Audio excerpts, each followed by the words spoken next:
Boa tarde a todos.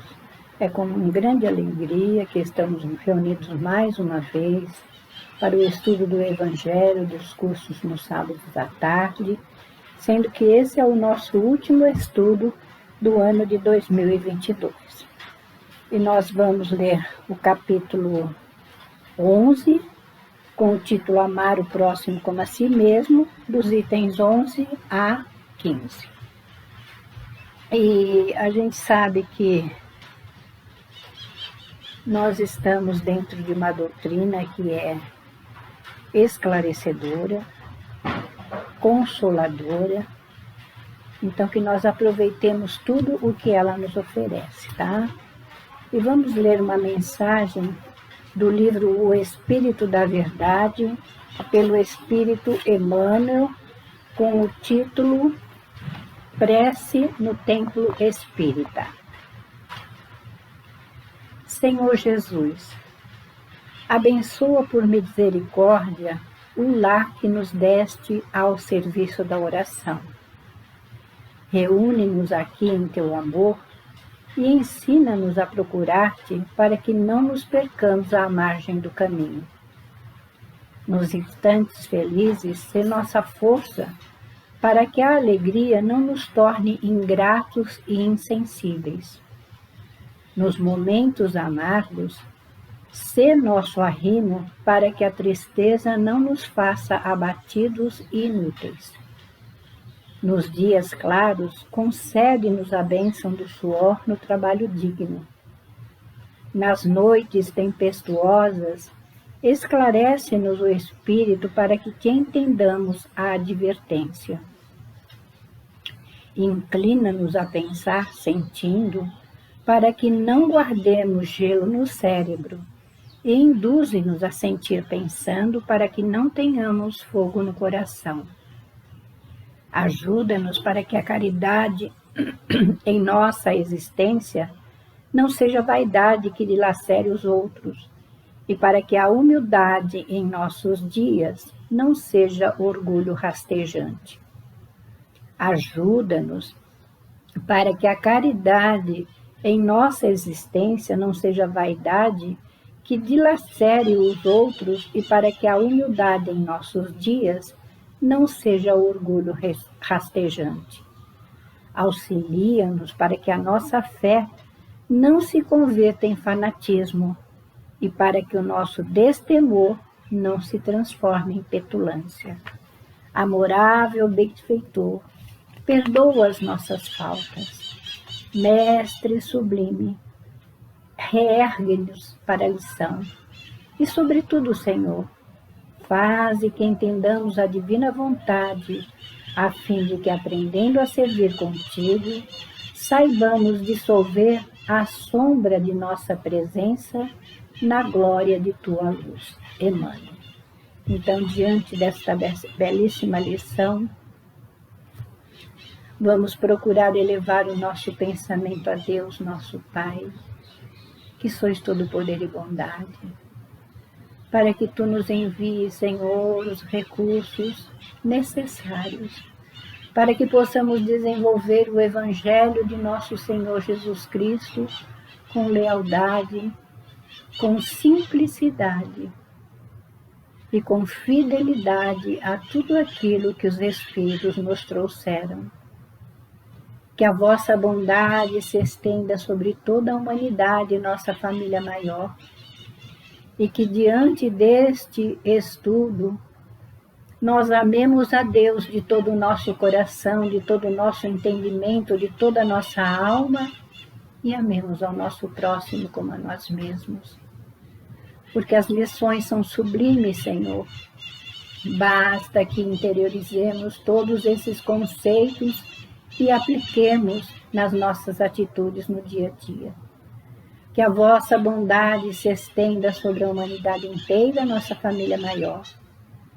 E em teu nome, Senhor Jesus, em nome de nossa Mãe Santíssima, em nome desses dirigentes espirituais da Casa do Caminho, mas acima de tudo e sempre, em nome de Deus, nosso Pai, que, encerrando essa prece, possamos dar início ao nosso estudo do Evangelho na tarde de hoje. E como eu falei, o título é Amar o Próximo como a Si Mesmo. Aí fiquei pensando eu enquanto estava fazendo os estudos. Se eu não amo a Deus de todo o meu coração, se eu não consigo amar a mim mesmo, como é que eu vou amar a Deus e ao meu próximo? A gente às vezes é meio incoerente, né? Diante das nossas atitudes infantis, muitas vezes a gente se pega pensando, meu Deus, que a grandeza da tua obra possa tocar o nosso coração, para que despertemos desse passado que ainda está tão presente em nós e possamos desenvolver em nós as virtudes que levaremos conosco quando sairmos daqui da Terra. Porque a Terra é, sim, o nosso hospital, a nossa escola e a nossa oficina de trabalho, onde nós temos que reencarnar para nos reconciliarmos com os nossos desafetos, com aqueles que um dia prejudicamos, e hoje nós estamos tendo a oportunidade de fazer isso, e que nós possamos desenvolver tudo isso. E o título é Amar o Próximo como a Si Mesmo, mas o subtítulo é o egoísmo, o item 11. E aí começa assim: o egoísmo, essa chaga da humanidade, deve desaparecer da Terra, pois atrasa o seu progresso moral, e ao Espiritismo que está reservada a tarefa de fazê-la subir na hierarquia dos mundos. E aí a gente pensa, já se passaram mais de 2022 anos que o Cristo aqui esteve. Ensinou tudo isso.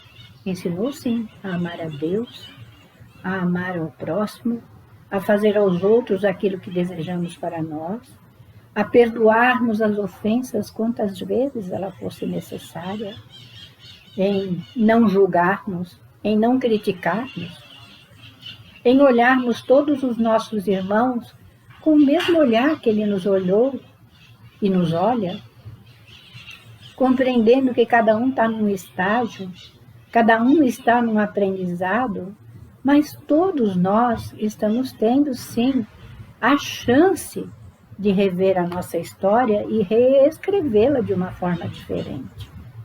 Então, que a gente aproveite, sim, para trabalhar esse sentimento em nós, banindo do nosso espírito imortal, mas também contribuindo para que ele seja banido da humanidade. Porque o egoísmo, ele acaba prejudicando muita coisa. Aí a gente pensa, temos tantas oportunidades, todos os dias o sol se ergue e nos aquece.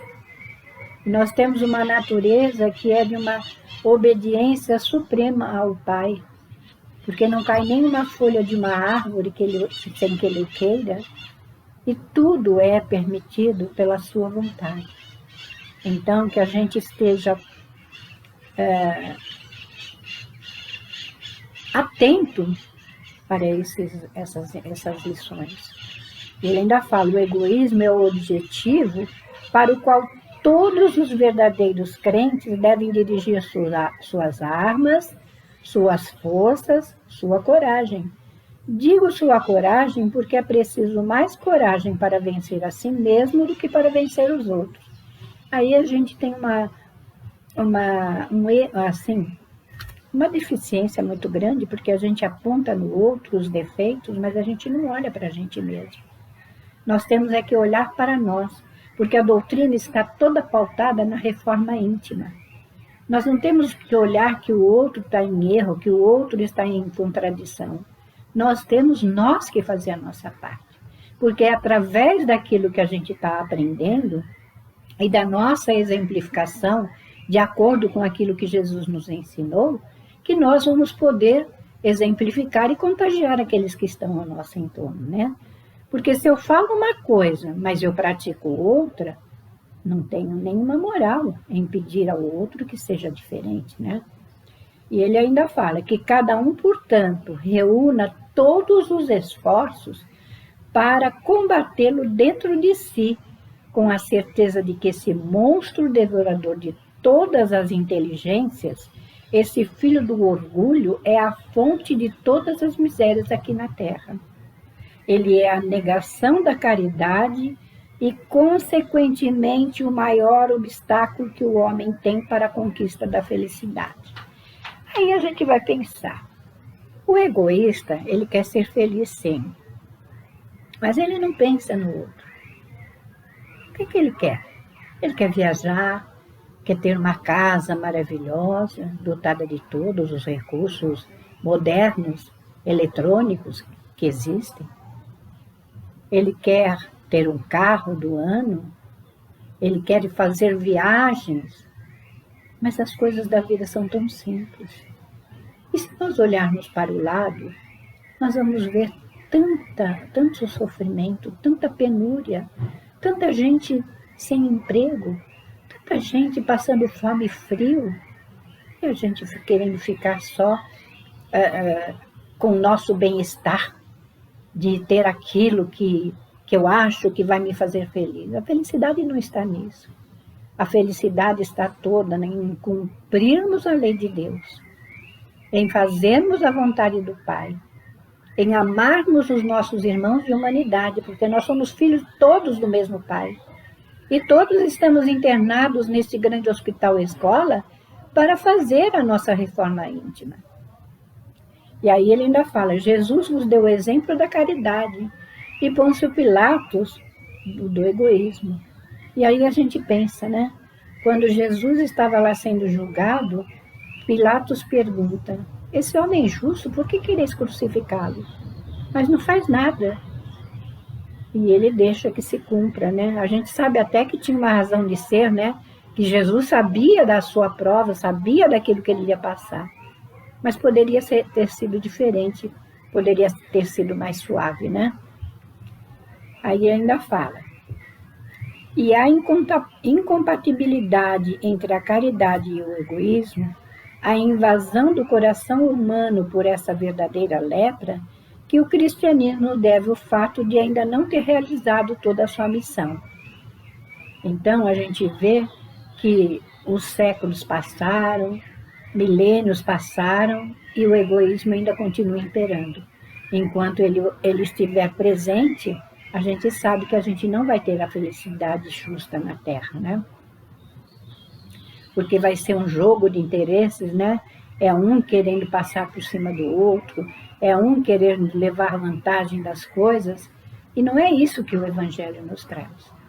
A gente tem que estar consciente da nossa responsabilidade de fazer o certo, de não prejudicar ninguém, de procurar honrar com os nossos compromissos, né?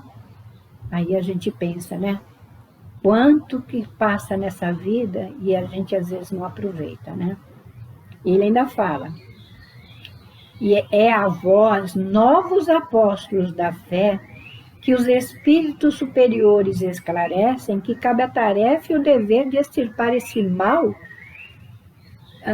para dar ao cristianismo toda a sua força e livrar o caminho dos obstáculos que impedem a sua marcha. Então, enquanto houver orgulho, egoísmo, nós estaremos um passo atrás do progresso, né?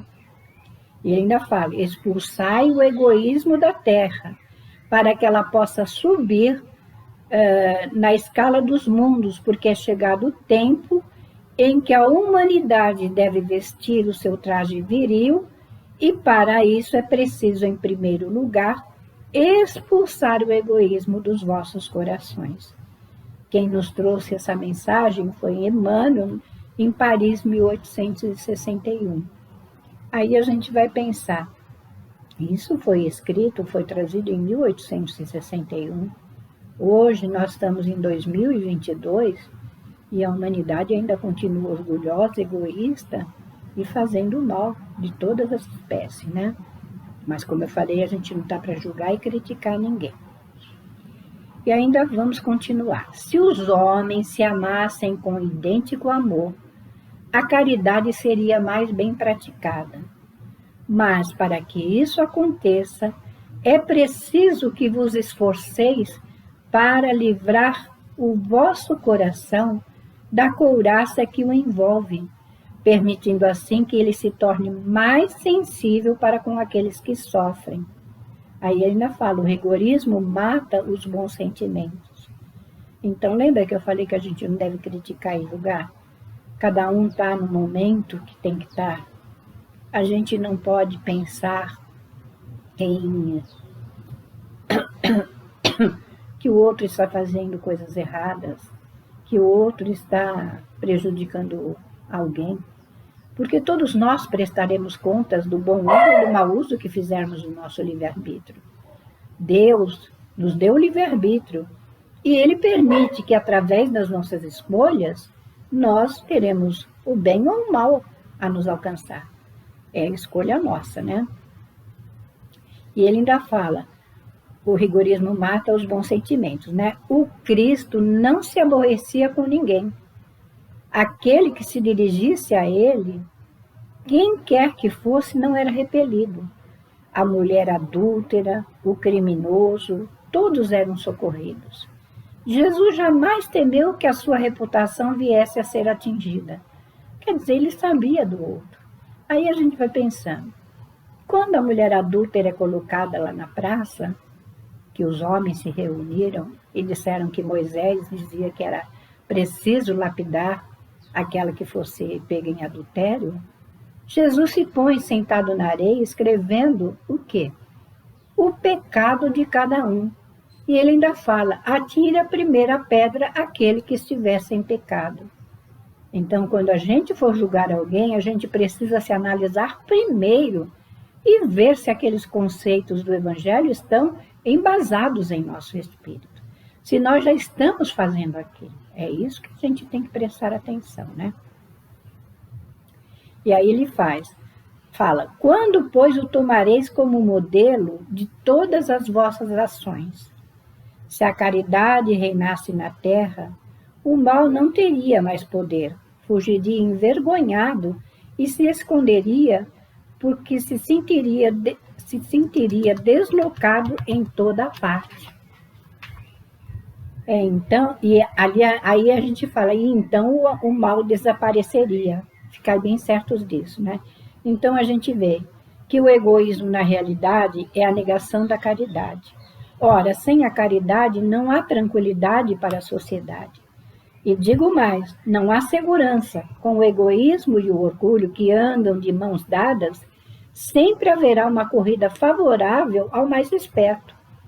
Uma luta de interesses em que as mais santas afeições são calcadas sob os pés em que nem mesmo os sagrados laços de família são respeitados.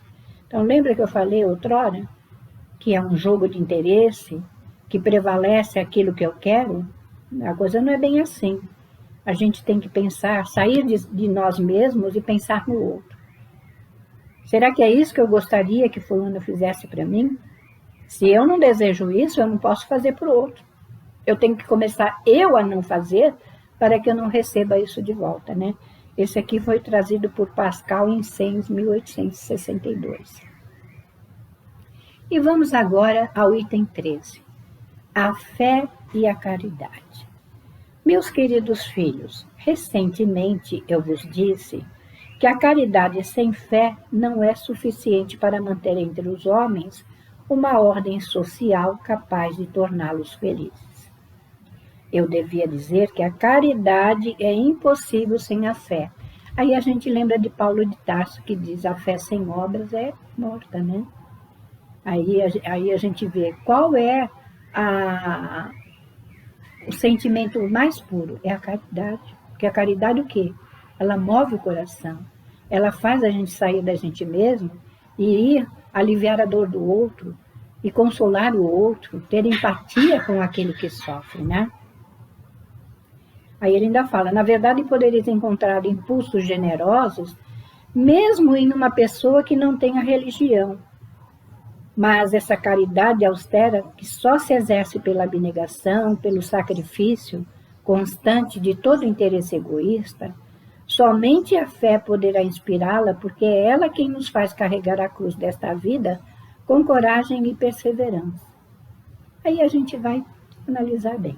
Nós estamos dentro da doutrina espírita, nós temos o conhecimento de que a vida não acaba com a morte do corpo físico, que de acordo com as minhas atitudes nessa vida eu sei para onde é que eu vou. Mas a gente percebe que tem gente que não tem religião, mas ela faz o bem, quer dizer, o bem já está sedimentado nela. Ela não precisa fazer esforço nenhum, ela faz o bem pelo bem, e ela não tem nem religião. Então a gente percebe, né, que nós temos um compromisso muito grande e uma responsabilidade maior ainda diante desse conhecimento. Ele ainda fala, sim, meus filhos, é inútil que o homem desejoso de prazeres queira se iludir quanto ao seu destino na terra, afirmando que lhe é permitido ocupar-se apenas da sua felicidade. É certo que Deus nos cria para sermos felizes na eternidade. Portanto, a vida terrestre deve servir unicamente para o nosso aperfeiçoamento moral, que se conquista mais facilmente com a ajuda dos órgãos físicos e do mundo material. A gente sabe até que no plano espiritual a gente progride, mas é na carne que a gente realmente vai passar pelos testes, pelas provas, pelas expiações, para ver se a gente aprendeu a lição. E quantas vezes a gente vem e repete os mesmos erros e tem que retornar para refazer essa jornada novamente? Então, a gente tem que estar ciente de tudo aquilo que nós estamos recebendo, para que um dia não venhamos a lamentar de não termos cumprido com os deveres que nos eram dados, né? Sem considerar as vicissitudes comuns da vida, a diversidade dos vossos gostos, das tendências e das necessidades são também um meio de vos aperfeiçoardes, exercitando-vos na caridade, porquanto só à custa de concessões e sacrifícios mútuos podereis manter a harmonia entre os elementos tão diferentes. Aí a gente vê. Tendes razão, entretanto, afirmando que a felicidade está destinada ao homem na terra. Se vós a procurardes no bem e não nos prazeres materiais. Então é uma afirmativa, né? A gente vai ser feliz quando a gente for aliviar a dor do outro, quando a gente se sair da gente mesmo e for em busca de auxiliar o outro, né? A história da cristandade fala de mártires que foram com alegria para o suplício. Atualmente, na vossa sociedade, não é preciso o holocausto do martírio nem o sacrifício da vida para ser cristão, mas única e simplesmente o sacrifício do vosso egoísmo, do vosso orgulho e da vossa vaidade. Se a caridade vos inspirar e se a fé vos sustentar, sereis vencedores. Então a gente tem que domar esses instintos em nós, né? Que é o orgulho, o egoísmo e a vaidade.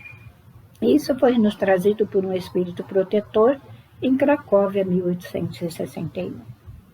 E vamos agora ao item 14, que fala caridade para com os criminosos.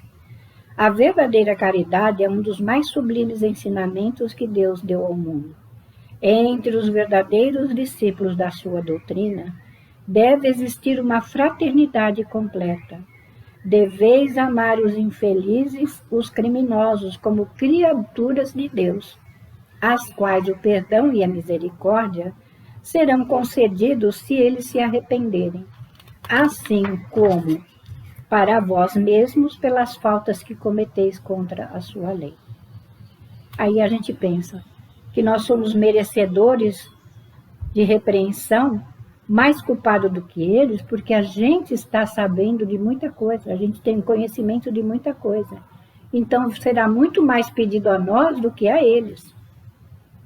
E ele ainda fala, não julgueis, não julgueis, meus queridos amigos, porque o julgamento que aplicardes vos será aplicado mais severamente ainda, e tereis necessidade da indulgência para os pecados que incessantemente cometeis. E ele ainda fala, não sabeis que há muitas ações que no mundo não considera nem como faltas leves, e que são crimes aos olhos de Deus da pureza? A verdadeira caridade não consiste apenas na esmola que dais, nem mesmo nas palavras de consolação que acrescenteis a ela. Não, não, não é somente isso que Deus exige de vós. A caridade sublime ensinada por Jesus consiste também na benevolência, concedida sempre e em todas as coisas para o vosso próximo. Podeis ainda exercer essa sublime virtude com muitas pessoas que não necessitam de esmolas e que as palavras de amor, de consolação e de encorajamento conduzirão ao Senhor. Então, a gente sabe que tem pessoas que não precisam de esmolas, mas ela precisa de um ouvido para desabafar as suas mágoas, para pedir um conselho, porque às vezes a pessoa está até com todos os recursos para resolver aquela situação, mas no seu desespero ela não consegue perceber. Mas aí a gente tem que ser esse anjo da consolação, escutando, ouvindo as suas dores e procurando dizer, mas se vocês fizessem isso, não seria melhor? Será que você, procedendo dessa maneira, você não estaria mais de acordo com aquilo que você está se propondo? Tem muitas coisas, né? E ele ainda diz, ainda vos digo que estão próximos os tempos em que a grande fraternidade reinará sobre a terra. Os homens serão regidos pela lei do Cristo, que será o freio e a esperança, e conduzirá as almas para as moradas bem-aventuradas. Amai-vos, pois, como filhos de um mesmo Pai. Não façais diferença entre os outros infelizes, porque é Deus que deseja que todos sejam iguais. Não desprezeis a ninguém. Deus permite que entre nós vivam criminosos para nós servirmos de ensinamento. E nós não estamos aqui para julgar nem criticar, porque Deus fará o julgamento na hora necessária. E ainda fala, brevemente, quando os homens forem levados a praticar as verdadeiras leis de Deus, não haverá mais necessidade desses ensinamentos, e todos os espíritos impuros e revoltados serão dispersados pelos mundos inferiores de acordo com as suas tendências. Lembra que eu falei que a gente vai para o lugar que a gente se afiniza? Se a gente fez o bem, a gente sabe que a gente vai encontrar espíritos benévolos que nos recolherão, né? E ainda ele fala, na realidade, não podeis fazer o mesmo, mas pelo menos podeis rezar por ele, assistir seu espírito durante os instantes que ainda deve passar sobre a vossa terra. O arrependimento pode chegar ao seu coração se fizerdes as vossas orações com fé. Ele é vosso próximo, tanto quanto o melhor dentre os homens. Sua alma transviada e revoltada foi criada como a vossa, para se aperfeiçoar. Ajudai-o, pois, a sair do lamaçal e rogai por ele. Essa mensagem foi nos trazida pela Elizabeth de França, em Havre, 1862. E aí vamos ao último item. Deve-se expor a vida por um malfeitor? Um homem está em perigo de morte. Para salvá-lo é preciso expor a própria vida. Sabe-se, porém, que esse homem é um malfeitor e que, se escapar da morte, poderá cometer novos crimes. Deve-se, apesar disso, arriscar a vida para salvá-lo? E aí o Espírito falou que essa questão é muito grave e que naturalmente pode se apresentar ao Espírito. Aí a gente pensa, ele é um malfeitor, poderá cometer novos crimes, mas nós não somos os idealizadores da verdade. Porque a gente sabe até, a gente costuma dizer morto o homem, morto o veneno. Não. Porque às vezes, diante da morte, diante da tristeza, da angústia e do sofrimento, ele pode até obsidiar. E aí a gente vê como é que é importante a gente orar pelos criminosos, pelos assaltantes, por aqueles ainda que tiram a vida dos seus irmãos, porque todos eles são nossos irmãos. Hoje eles estão equivocados, talvez não conheçam a Deus como nós conhecemos, por isso nós seremos muito mais cobrados do que eles. Ele ainda fala que o devotamento é cego. Socorre-se um inimigo, deve-se, portanto, socorrer um inimigo da sociedade. Numa palavra, um malfeitor. Aí ele fala, acreditais que é somente da morte que se vai arrancar esse desgraçado, é talvez de toda a sua vida passada, porque pensar nesses rápidos instantes que lhe arrebatam os últimos minutos da vida, o homem perdido volta-se sobre a sua existência passada, ou melhor, ela se ergue diante dele. Talvez a morte chegue muito cedo para ele. A reencarnação poderá ser-lhe terrível. Ide, portanto, homens, vós a quem a ciência espírita esclareceu, ide, arrancai-o da sua condenação, e então esse homem que seria morto blasfemando contra vós, se jogará em vossos braços. No entanto, não deveis perguntar se ele fará ou não, mas vir em seu socorro, porquanto salvando-o, obedecereis a essa voz do coração que nos diz, se pode salvá-lo, salva. Laminé, Paris, 1862. Bom, eu espero que vocês tenham compreendido a lição do egoísmo, do orgulho, da vaidade, do amor ao próximo, amar a Deus, amar a nós mesmos, mas amar ao próximo como a nós mesmos, em fazer aos outros aquilo que gostaríamos e desejamos para nós. E assim, Senhor, diante do término deste estudo, que a vossa presença generosa se estenda sobre todos os lares, sobre todas as famílias, sobre a humanidade, a nossa família maior. Porque todos nós fomos criados por amor. E todos estamos internados, sim, na Terra, para progredir, para avançar, para nos libertarmos dos nossos erros do passado, cumprindo a lei de Deus de amor e de caridade em toda a sua extensão. E assim, Senhor, agradecidos te pedimos que seja em teu nome, em nome de Maria, em nome de toda essa direção espiritual que nos assiste, e acima de tudo em nome de Deus, nosso Pai, que encerrando essa prece, possamos encerrar o estudo do Evangelho na tarde de hoje. Muita paz nos corações e um feliz 2023, com saúde, paz e alegria. E com Deus no coração.